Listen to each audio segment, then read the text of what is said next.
Assalamualaikum warahmatullahi wabarakatuh. Alhamdulillahirrabbilalamin wa bihi nasta'inu ala umuri dunya waddin. Salatu wassalamu ala rasulillahi ajma'in. Amma ba'du. Subhanaka la ilma lana illa ma 'allamtana innaka antal alimul hakim. Rabbi shrah li sadri wa yassir li amri wa hlul 'uqdatam min lisani yafqahu qawli. Sahabat muslim yang dirahmati Allah Subhanahu wa taala, semoga kita semua selalu dalam lindungan dan pertolongan Allah Subhanahu wa taala. Wabil khusus saudara-saudara muslim kita yang saat ini sedang berperang di Palestina, semoga Allah angkat segala kesulitan, semoga Allah selalu memberikan ketabahan di hati saudara-saudara kita, dan semoga Allah angkat persoalan ini menjadi lebih mudah dan ada pertolongan Allah selalu di sana. Amin amin Allahumma amin.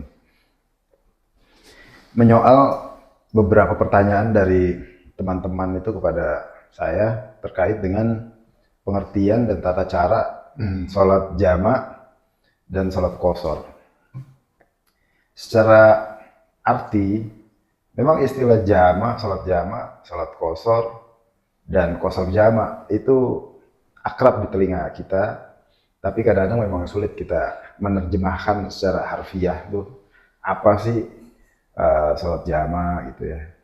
Jamak secara pengertian adalah penggabungan dua sholat dalam satu waktu. Semisal sholat zuhur dengan sholat asar, sholat maghrib dengan sholat isya, subuh nggak bisa dijamak. Dia independen itu, karena berdiri sendiri, dan rentang waktunya antara isya ke subuh sangat jauh, antara subuh ke zuhur pun sangat jauh. Sementara sholat-sholat yang tadi agak berdekatan waktunya. Jadi jamak itu menggabungkan dua sholat dalam satu waktu tanpa mengurangi bilangan sholatnya. Jadi yang 4 rakaat itu tetap 4. Yang 3 rakaat maghrib itu ya tetap 3. Hanya waktu pelaksanaannya digabung dalam satu waktu sholat. Semisal kita ingin menjamak sholat zuhur dengan sholat asar. Kita bisa tarik sholat asar itu di waktu zuhur itu. Tapi kan menjamak sholat itu mesti ada uzur syar'i namanya. Jadi seumpama dalam keadaan sakit, kita kesulitan untuk ambil wudhu, sehingga kita gabung tuh sholat asar kita tarik ke zuhur. Atau kita dalam perjalanan musafir, begitu kita akan berangkat itu, setelah keluar rumah kita lakukan jamak antara zuhur, asar kita tarik, itu disebut dengan jamak takdim. Kalau zuhurnya nanti dimundurkan ke asar, di waktu asar pelaksanaannya, maka itu kita kenal dengan jamak takhir. Pelaksanaannya, nah, misalnya di depan atau di belakang itu tidak soal, tapi kalau di awal waktu di zuhur ya mesti zuhur dulu baru asar. Tapi ketika pelaksanaan di sholat asar, di waktu asar kita bisa lakukan semau kita. Entah zuhurnya di depan digabung dengan asar atau asarnya digabung dengan zuhur, itu tidak ada persoalan dalam kaidah fikih. Demikian juga ketika maghrib dengan isya, penggabungan itu bisa dilakukan di antara waktu maghrib atau di waktu isyanya. Jadi itu pengertian jamak. Kemudian Nabi pernah nggak melakukan sholat jamak? Dalam hadis Sahih Muslim itu yang diriwayatkan oleh Ibnu Abbas, itu kata Ibnu Abbas, ra'aitu Rasulullah Shallallahu Alaihi Wasallam, aku pernah melihat baginda Nabi itu menjamak sholat zuhur dan sholat asar, sholat maghrib dan sholat isya. Itu dalil kebolehan menggabungkan dua sholat dalam satu waktu. Itu pengertian jamak secara umum.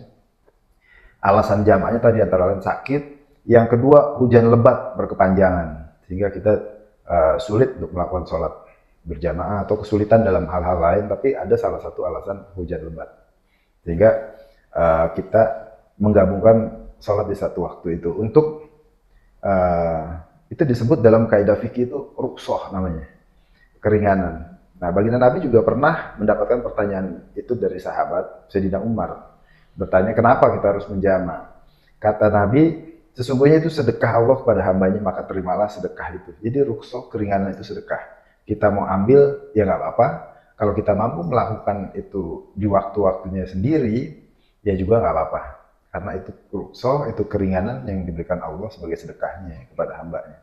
Ya kita ambil, nggak ada masalah. Supaya ilmu fikih itu ada terapannya, kepake ilmu fikih itu. Itu sebenarnya kan. Kemudian yang kedua, qasar.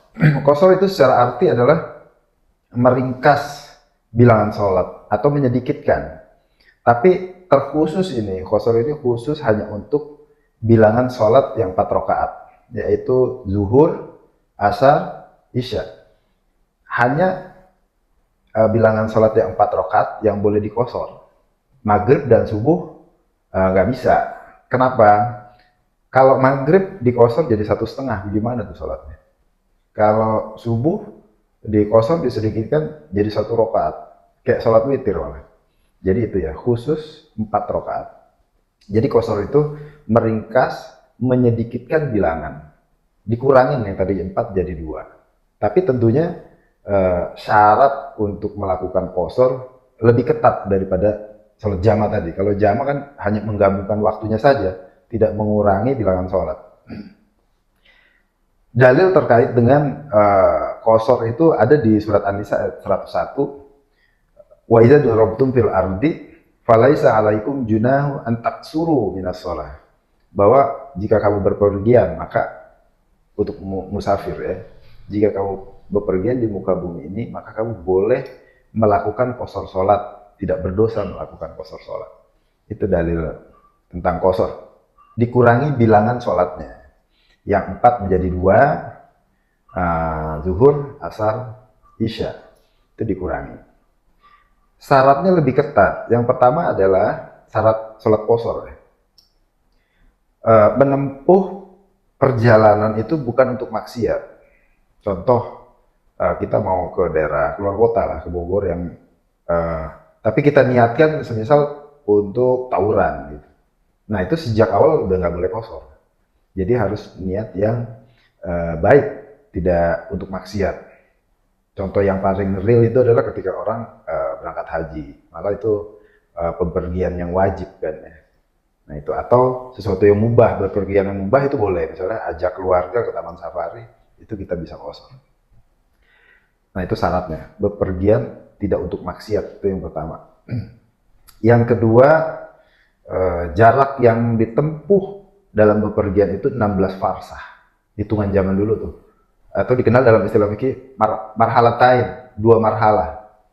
Kemudian dikodifikasi dan dihitung-hitung sekarang itu kurang lebih 90 km jarak tempuhnya.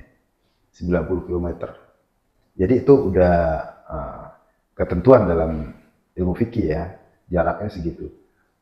Kurang dari situ gimana? Ya nggak bisa, karena ketentuannya seperti itu. Itu jumhur ulama menyepakati itu.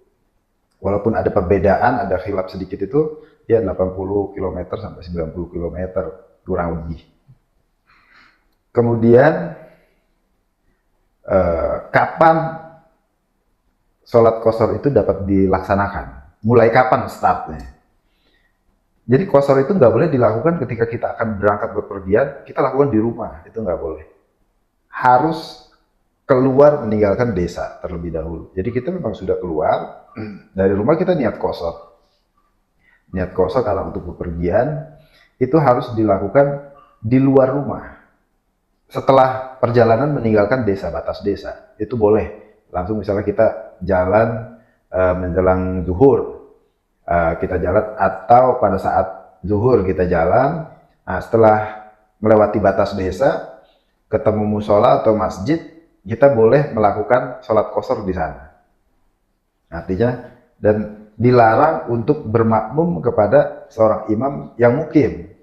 Jadi kalau ada orang sholat, ya kita memang harus sholat sendiri, karena niatnya beda kan, niat qasarnya. Tapi kalau orang tiba-tiba ikut kita jadi makmum, ya itu tidak ada soal. Toh niat dia bermakmum, walaupun niatnya beda nih, niat sholatnya. Kan dia nggak tahu kalau kita sholat qasar kan. Jadi itu dilarang bermakmum kepada imam yang mukim gitu. Nah, begitupun ketika kita ketemu asar atau zuhur, kita nggak sempet nih misalnya, nggak sempet kita lakukan qasar, maka itu bisa dilakukan di waktu asar sebelum sampai tempat tujuan. Jadi jangan di tempat tujuan, sebelum sampai tujuan kita ke rest area sebentar. Kalau sudah masuk asar, maka kita melakukan sholat qasar dulu di sana, begitu. Nah, ada satu lagi yang disebut dengan qasar jama. Jadi sholat qashar yang digabungkan. Tadi sholat qashar yang digabungkan. Jamak tadi kan penggabungan sholat. Nah ini qashar jamak adalah sholat qashar yang digabungkan waktunya. Bilangannya ya jadi dua-dua. Dua kali salam ya. Seumpama kita melakukan perjalanan di waktu zuhur, kita tidak sempat, atau kita lakukan sholat qashar setelah lewat batas desa itu di waktu zuhur, kita tarik waktu sholat qashar asarnya di waktu zuhur, itu nggak apa-apa. Itu sama niatnya jamaah qashar takdim ya, di awal waktu zuhur. Kalau zuhur kita nggak bisa dapat, kita dapetin nanti di waktu asar, maka zuhurnya yang kita tarik ke asar. Yang penting begitu keluar rumah kita sudah niat akan mengqashar jamak sholat kita, gitu. Dan itu dilakukan tidak di rumah dan tidak di tempat tujuan. Jadi betul-betul itu memang dalam kondisi dalam perjalanan. Demikian juga maghrib dengan isya, kita boleh mengqashar jamak namanya itu ya. Kenapa ada jamak? Kenapa ada qashar? Kenapa boleh qashar jamak? Itu kalau kita belajar fikih itu namanya qaidul fikih, ada kaidah fikih. Kaidah fikih itu ada beberapa, tapi satu yang membuat ini semua boleh dilakukan dalam kaidah fikih ada al-masyaqqatu tajribu at-taisir. Jadi kesulitan itu, tiap kesulitan itu mendatangkan kemudahan. Kemudahan itu dalam prakteknya itulah yang disebut dengan rukhsah tadi. Ada keringanan dari kesulitan. Masyaqqat itu kan sesuatu yang sulit kita lakukan, sehingga diberikan keringanan. Dalilnya tadi ada dalil Quran, ada hadis, ada fi'liyah, hadis fi'liyah yang Nabi memang melaksanakan itu. Pada prakteknya itu keringanan, itu sesuatu yang boleh dilakukan dan boleh juga enggak. Tapi sayang kalau Allah sudah memberikan sedekah kita nggak terima. Sedekah Allah sebagai keringanan tadi, itu yang pertama. Yang kedua, jadi ilmu fikih itu harus kita terapkan. Ada ilmu yang menganjurkan begini. Walaupun kita ada kemudahan sekarang kan, misalnya jalan tuh banyak ketemu rest area, kita bisa melakukan sholat yang sempurna, itu bisa. Tapi kalau Allah sudah kasih diskon, ya masa kita nggak ambil? Matahari aja kasih diskon 50%, orang berbondong-bondong untuk mengambil itu. Jadi itu kebolehan, boleh dilakukan, boleh tidak. Tinggal kita menghidupkan sunnah kan begitu. Kemudian menghidupkan ilmu fikih supaya pakai ilmu fikih. Karena kalau sudah kita terapkan satu kaidah ilmu, kita paham tuh hukum dan tata caranya. Kira-kira itu semoga bisa dipraktekkan oleh saudara-saudara muslim sekalian. Saya juga sering mempraktekkan itu jika dalam keadaan musafir atau dalam keadaan ada uzur syar'i, kita lakukan untuk mempraktekkan ilmu fikih. Semoga bermanfaat. Allahu a'lam bishawab. Wassalamualaikum warahmatullahi wabarakatuh.